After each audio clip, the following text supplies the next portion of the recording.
السلام علیکم دوستان محترم، میری یوٹیوب فیملی کیسے ہیں آپ؟ سب خیریت سے ہیں؟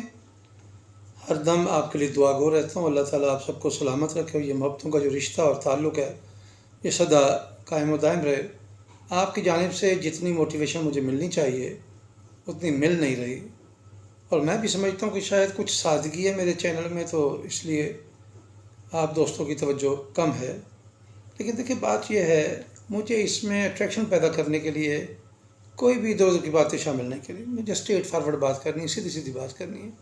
آپ بات پر توجہ کریں، اگر بات میں غلط کر رہا ہوں تو مجھے کمنٹ میں بتا دیں گے، تو میں انشاءاللہ اپنی اصلاح کر لوں گا۔ بہرطور آپ کا پیار ہمیں چاہیے، اللہ آپ کو سلامت رکھے۔ میرے چینل کو سبسکرائب بھی کیا کریں، لائک بھی کیا کریں، دیکھا بھی کریں۔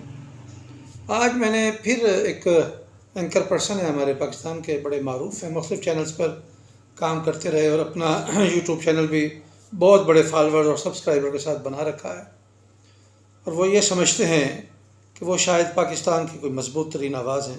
ہوں گے، بالکل ہوں گے، ہمیں اس سے کیا اختلاف ہو سکتا ہے، اللہ اور ترقی عطا فرمائے۔ لیکن بڑا عجیب سا لگا، اور یہ آپ کو بھی عجیب لگے گا اگر کوئی اپنے آپ کو عقل کل سمجھ لے، اور اگر وہ یہ سمجھ لے کہ میں ہی ہوں۔ یہ جو جملہ ہے نا، میں ہی ہوں، یہ بڑا عجیب سا ہے۔ جملہ ہونا چاہیے میں بھی ہوں، میں بھی جی رہا ہوں، آپ بھی جی رہے ہیں، سب اپنے اپنے انداز میں اللہ تعالیٰ نے سب کو کسی نہ کسی خوبصورت صلاحیت سے نوازا۔ ڈاکٹر صاحب ذاکر نائک صاحب تشریف لائے ہوئے تھے، تو وہ جن کی میں بات کر رہا ہوں اینکر پرسن کی، مبشر لقمان، بڑے معروف ہیں، اور میں ان کا فین بھی تھا کا لفظ استعمال کر رہا ہوں۔ بڑے بلنٹ قسم کے آدمی، بڑے خوبصورت تجزیہ نگاری کرتے، اور تجزیہ نگاری کے ساتھ ساتھ وہ ذہن سازی بھی کرتے۔ مختلف پولیٹیکل رہنماؤں کے ساتھ ساتھ وہ چلتے رہے، کبھی کسی کے بارے میں، کبھی کسی کے بارے میں، اور پھر مزہ یہ رہا جس کے بارے میں قصیدے پڑھ رہے ہیں، کچھ دنوں کے بعد وہ مرثیہ پڑھ رہے تھے اسی کا۔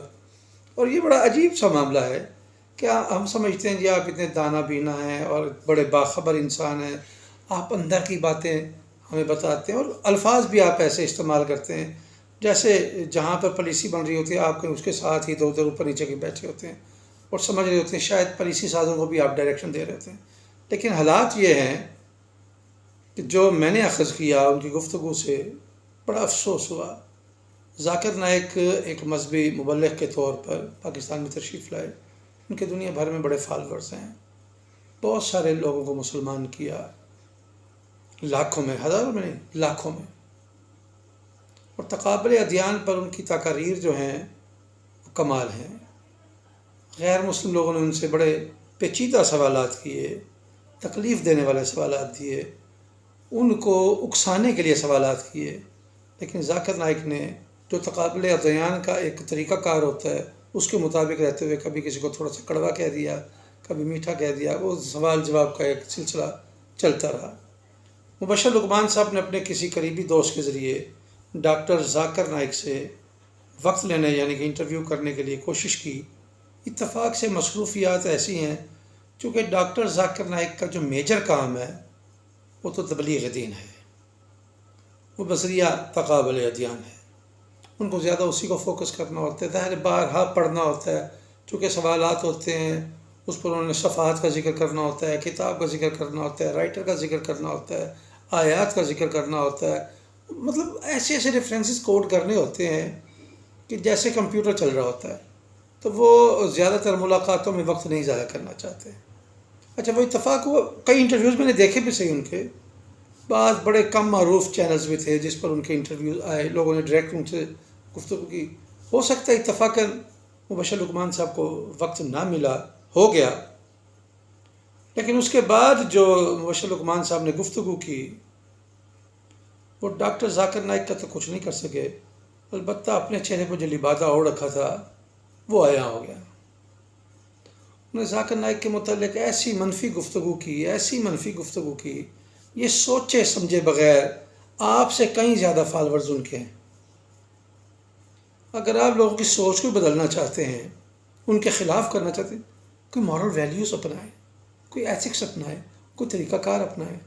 آپ نے کہہ دیا جی آپ کی یادداشت بہت اچھی ہے، آپ یہ کام چھوڑ دیں، آپ وہ کارڈز کھیلا کریں، آپ چیس کھیلا کریں، اس کی چالیں آپ کو یاد رہیں گی، جس کو چالیں یاد رہتی ہیں وہی کام، مطلب یہ کیا اتنا غصہ، دنیا کو ٹالرنس کا پیغام دینے والے اتنا غصہ، اتنی شدت پسندی، اتنی انتہا پسندی، اس کا فائدہ کس کو ہوگا؟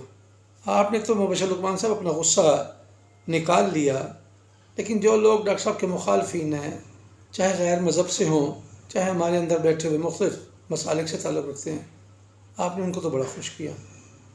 بعض آوازیں تو یہ بھی آ رہی ہیں کہ کچھ لوگوں نے آپ کو جنریٹ کیا، پیسہ بھی جنریٹ کیا، وہ بھی آپ نے پاکٹ میں ڈالا، تبھی تو زبان آپ کی ان کے حق میں بولی۔ یہ بڑی عجیب صورتحال ہے، بڑے افسوس کی بات ہے۔ جتنے بھی باشعور لوگ ہیں، زندہ ضمیر لوگ ہیں، با علم لوگ ہیں، محبت کرنے والے لوگ ہیں، ان کو سوچنا چاہیے اس طرح کے اینکر پرسن ہمارے ساتھ کیا کر رہے ہیں۔